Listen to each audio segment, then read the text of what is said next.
In 1862, English nurse Elizabeth travels to Ireland after serving in the Crimean War. Once she's found a room in a local inn, she goes to see the village's council, formed by Dr. McBrearty and other important local men. The story they have to tell is quite amazing. The O'Donnell family, who live outside the village, swear that their daughter hasn't eaten anything in 4 months yet she continues to be healthy. This has caused tourists and journalists to come from all over to visit the miraculous girl, and the council feels the village is being mocked in newspapers. Elizabeth will be working with Sister Michael to keep an eye on Anna in order to discover if there truly is a miracle going on or if it's all a trick. That said, it's forbidden to force Anna to eat, but she can be fed if she asks for it, which hasn't happened so far. Elizabeth and Sister Michael will take turns in 8-hour shifts, and they can't share information with each other. Then in 2 weeks they shall bring separate reports to the council.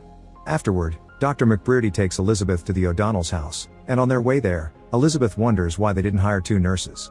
The doctor explains the family is deeply religious and was more accepting of the idea if someone of faith was involved. Many of the council members that were less scientifically inclined also voted for a more religious view of things. At the house, Elizabeth first meets Anna's mother Rosaline, her father Malachi and her sister Kitty, but she can't see Anna yet because there are visitors, so Elizabeth takes the chance to ask questions about the kids' medical history, although there isn't much to say. Anna is healthy, perhaps just a bit delicate, and never shows any signs of appetite. Elizabeth points out that this watch could better be conducted at a hospital, but the family refuses to let them take Anna away. Once the curious tourists finally leave after dropping some money for the family as thanks, Elizabeth gets to meet Anna at last and finds her in the middle of praying. Elizabeth gives Anna a full checkup, and after taking some notes, she asks the girl some questions, but Anna doesn't look or act nervous. She swears she doesn't need to eat because she leaves off manna from heaven, and it's enough to make her feel full. During lunch, Anna still sits at the table and watches the others eat. Elizabeth finds a family picture that includes a son named Pat and learns he isn't in the house because he died.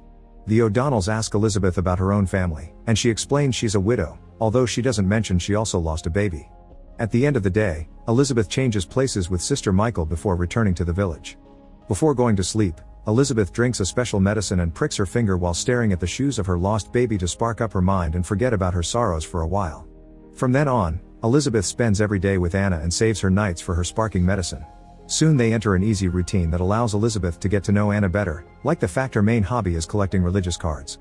Elizabeth starts taking Anna out for a walk every day, and at least Anna accepts to take some water when they do. She also wears her brother's boots to remember him by. Whenever she has the chance, Elizabeth inspects every nook and cranny in Anna's room, but so far, she hasn't found any proof of foul play.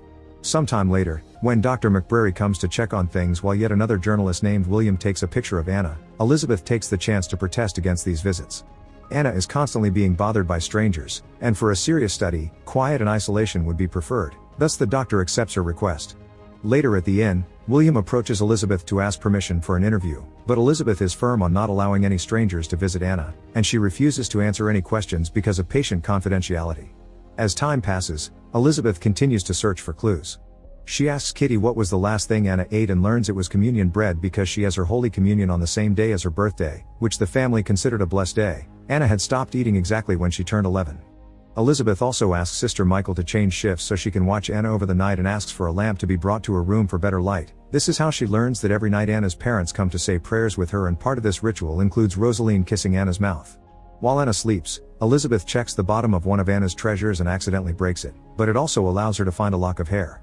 The next morning, Elizabeth apologizes to Anna for the accident and confirms the hair used to belong to Pat, but when she asks Anna if she misses her brother, she only answers that sorrow is God's spade and it readies the ground. Also, since Anna keeps insisting on giving Elizabeth a nickname instead of calling her Mrs., Elizabeth decides to give her one in return. Anna doesn't like it at first because she feels like someone else, but after Elizabeth mentions a bunch of options, she uses Nan and Anna decides to keep that one.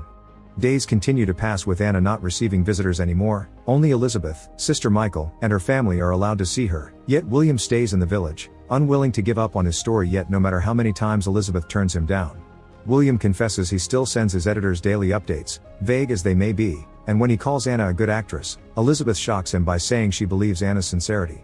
Elizabeth regularly checks Anna's health to take notes and doesn't mind telling her stories about the war when the girl asks, but Anna often disturbs her by replying with creepy imagery from the Bible.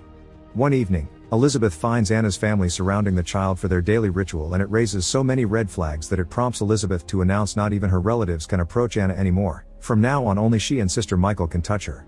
The family doesn't take this well, but they still continue to bring Anna her daily prayers by standing on the stairs.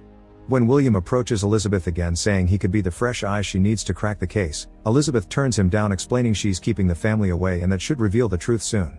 Hearing this worries William because that means Anna won't be getting food for real now, and there's no way the family will confess because then they'll be either arrested or kicked out for concealment, conspiracy to fraud, and misrepresentation of God's will. Unfortunately, William's worries soon become a reality. The next time Elizabeth checks on Anna, she discovers she's lost a tooth. One afternoon, while Elizabeth is making her way back to the village, she's approached by Kitty for a little chat and finds out William used to live here as a kid before he left for London to study. His family died in the Great Famine after they locked themselves up in their house to avoid public humiliation, and William hadn't been there for them. When Elizabeth returns to the inn, she realizes William is the only that understands the grieving pain she's going through, and they end up getting together for the night. After they're done, Elizabeth explains she isn't actually a widow. When she lost her baby, her husband vanished, so in her eyes he may as well be dead. From then on, Elizabeth allows William to come to the daily walks with Anna, that way he can satisfy his curiosity without anyone else getting ideas about breaking the rules. For now though, William doesn't ask any intrusive questions and opts instead for sharing stories about all the countries he's visited for his job. Sadly, things don't get any better. Anna is getting weaker and is constantly tired. Elizabeth allows at least Kitty to enter the room again and has a talk with the parents, asking them to force Anna to eat, but they refuse because Anna made them promise on her birthday that they would never ask for such a thing. Desperate for help, Elizabeth goes to see Dr. McBrearty, but he pays no attention to her warnings because he sees this as a necessary experiment. As Anna gets worse every day, Elizabeth finally snaps and brings a medical host to force-feed Anna some soup. However, when she notices Anna is crying in pain, Elizabeth quickly takes it out and apologizes for her outburst. Anna understands and is so kind about it that when her mother asks what were those noises about, she doesn't snitch. One afternoon, Anna begins having trouble breathing while having the daily walk, but she refuses to go back to the house because she wants to show Elizabeth and William the little lake near her house that she calls the Holy Well. This extra effort makes her pass out, so Elizabeth rushes her back home, where Rosaline tries to indirectly ask her daughter if she wants food, but Anna still turns her down and promises she just needs to rest. From then on, Anna coughs often and has constant trouble breathing, thus she begins moving around in a wheelchair brought by Dr. McBrearty. After a night spent comforting Anna because coughing wouldn't let her sleep, Elizabeth is having lunch on her own and her obsession with the case finally lets her have a revelation.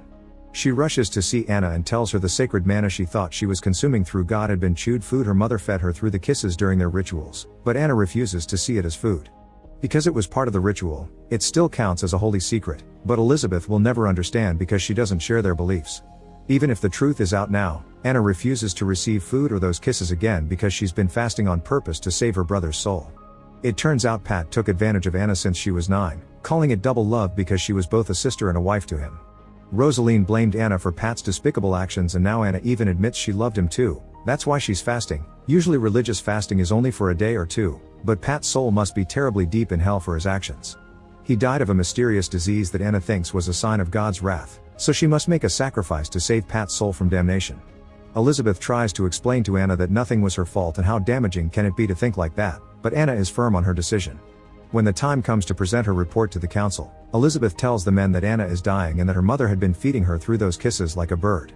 The council doesn't believe her because they've seen an article written by William saying Anna's death will be the responsibility of both the parents and the community and therefore murder, so they think she's making up facts to back up his story. When Elizabeth protests, they ask Sister Michael for her opinion, but she denies having seen those kisses. Elizabeth accuses her of lying, and the council decides to bring Anna in as a tiebreaker, but she denies it all as well. The council allows Elizabeth to continue her watch, but now she's thought of as a fool by everyone. Anna's condition continues to get worse to the point where she throws up even the little water she drinks. Elizabeth tries to reason with Rosaline, telling her to give those kisses to Anna again, but Rosaline refuses. She doesn't see this as losing Anna, she thinks she's working toward her and Pat's salvation. Rosaline is at peace because she's sure her children will go to heaven. On Sunday the family will be at Mass, so it's Elizabeth's last chance to do something. She asks William to help her kidnap Anna in order to save her life and William refuses because he thinks they should respect the parents' beliefs. Elizabeth finds this incredibly hypocritical because he had no trouble using the word murder in his article and points out that if William doesn't want to run away with them to start a new life as a family, he could at least help them reach the city safely. Moments later, Elizabeth begins taking fake notes in her notebook while the parents and Kitty leave for Mass. When Anna begins having the worst trouble breathing so far, she realizes her time has come, but Elizabeth approaches her with a new concept. She could let Anna die, but a new girl could be born from that sacrifice, a girl called Nan that is 9 years old again and never went through anything bad. Anna likes the sound of this because part of her would still go to God, So Elizabeth takes her on the verge of death to the holy well and guides her through a ritual where Anna closes her eyes and is unconscious for a few seconds. When the girl wakes up again, Elizabeth tells her she's Nan now, and finally gets to feed her. After letting William take Nan away to hide her, Elizabeth returns to the house and, after putting away her notebook in her pocket, she burns the building down together with her own medicine and her baby shoes. Now that she is Nan, she won't need them anymore. To make her story more believable, her hands get burned too. Sometime later, Elizabeth presents to the council her notebook with fake notes about Anna getting worse and dying naturally, explaining that the shock of Anna's death made Elizabeth so upset she accidentally knocked off the lamp and started the fire. The council is skeptical because a body couldn't be found, but since they have no evidence to accuse Elizabeth of anything, they let her go without payment for failing her task. Later, when Elizabeth is getting ready to leave the village, Sister Michael approaches her with the excuse that she wants to help her change her bandages. While doing so, she speaks in code and tells Elizabeth about a vision she had of an angel taking Anna away on a horse, obviously meaning she saw William doing as part of the plan. Sister Michael doesn't snitch on her though, she just wants to be sure Anna is in a better place now, and Elizabeth confirms she is. A few days later, Elizabeth travels all the way to Dublin, where William is waiting with Nan, who is already looking much healthier. Using fake papers, the three of them pose as a family named Cheshire and board a ship to Sydney, where Anna is comfortable enough to finally introduce herself as Nan. Make sure to subscribe and turn on notifications so you can watch more videos like this. Thanks for watching.